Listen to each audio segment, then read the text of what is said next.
Hey, welcome back guys. Today we're going to start a series of videos discussing subfamilies of Bromeliads. What we're going to talk about today is Aechmea. So Aechmea are an epiphytic growing variety of Bromeliad, and they're very suitable to all environments and come in a huge range of size, shapes and colours. This particular variety is Aechmea orlandiana rainbow. It's growing as an epiphyte upper tree where it's attached to a ruffed bark native tree, and its roots are attached themselves, and new pups are growing upwards in an upright position. They're an open vase plant, so they get nutrients from foliage that falls within their vases, and they also hold enough water, so incredibly low maintenance and very drought tolerant. Growing naturally up trees is a great place to put plants when you've got a little bit of space, and if you do have trees. These ones were all planted a couple of years ago, and they're intermixed with some tillandsia, growing in a canopy of a native Australian plant tree, and so they don't require any maintenance except for the removal of the dead foliage as they mature and die, and then the new babies grow up the tree attached to the tree itself with their root system. Now this is Aechmea pectinata, and Aechmea pectinata glows this gorgeous pink colour as it matures and as it begins to flower, as this one's doing.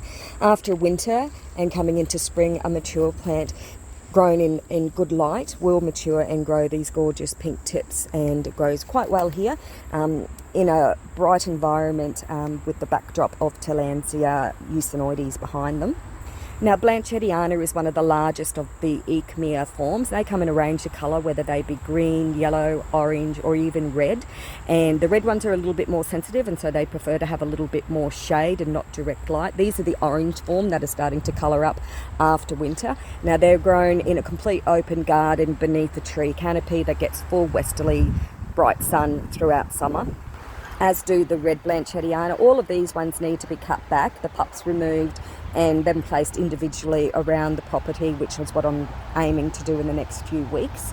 And they also do really well growing in a single pot as a feature plant in a garden if you're looking for something bright up against a dark background, so these will look good up against the black house. Another smaller variety for those that can't fit the really big ones in is Aechmea buckwheat. Now it comes in two varieties. It's this one here, which is the standard variety, so it's only not much larger than a hand. Smaller variety growing on large stolons. Just cut those stolons and just insert them wherever you need to, on a fence or in a tree, or weave them amongst the wires of a hanging basket is also able to be done. And then there's a darker form as well. The darker form I find tends to enjoy more sun to get that gorgeous dark colour that it has.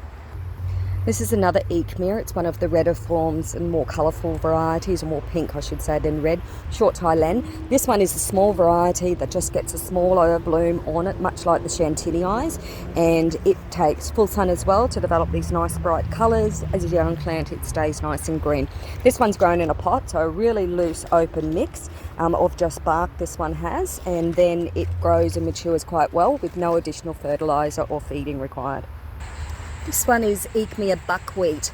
It's an older variety, but not often found or shared amongst gardeners.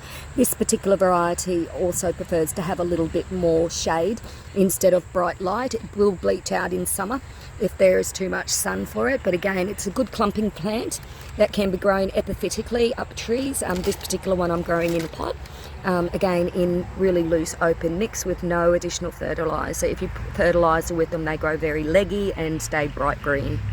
Now, if you like the green ones, Aechmea fasciata is another really nice banded variety, and it also takes a lot of sun, but in my opinion does better in a little bit more shade. Gets a lovely bright pink and purple inflorescence once it's matured, but grown individually I like to grow these ones in pots, and then I put them up onto trees when they're more mature. And this is a dark form of the fasciata, so it's a really dark maroon colour. It's in flower at the moment, does well in full sun and especially up in trees, and so this particular one is going to go and get moved out of a pot because I don't need them in pots. I prefer them up into the trees to make a display instead. Now this is the blanchetiana, the green form, and it stays green whether it's in full sun or in the shade. It turns a more lime green if it's planted in the shade versus these guys which are in full sun. They have a lovely deep red throat, that develops in the plant, so they're very easy to identify, the green ones in the garden instead of the orange immature ones. A large plant, again, good to be grown in hot open environment, and is an individual plant. They make a striking individual feature. And let's not forget the different forms of chantinii. This one here is a dark goddess, and there's another best black beside it. And they're a really nice striking plant. They don't tolerate much cold. Anything sort of below the sort of 15 degrees, they sort of suffer. So here in Queensland, in the southeast, we do get some cold weather during winter. They'll get a leaf grows around the outside and die off, which is their coat or their protection during winter. And once all of the cold weather has gone, we then remove all of those older leaves, not to do it before the first frost, and they don't like to grow too far down south here in Australia. They just get too cold and damaged. And like I said, they do really well growing up trees. These ones are under a tree canopy. They're growing just put between the branches a couple of years ago, put into a fork of a tree, and then they're continuing to grow up by themselves. So blanchetianas are an amazing plant. Really interesting to watch them grow and climb up your gardens and make a feature. Once you find the right position for them, they do really, really well. Are grown, again, naturally growing up a tree. Originally they're attached just with some plant tie around the base of a young plant, and then they're left to grow on, and they continue to climb up. So there's a nice clump now of this one. They look good mixed with orchids and tillandsia as a display. So trees are their number one place that they seem to do the best, and then you can also plant them up rock walls.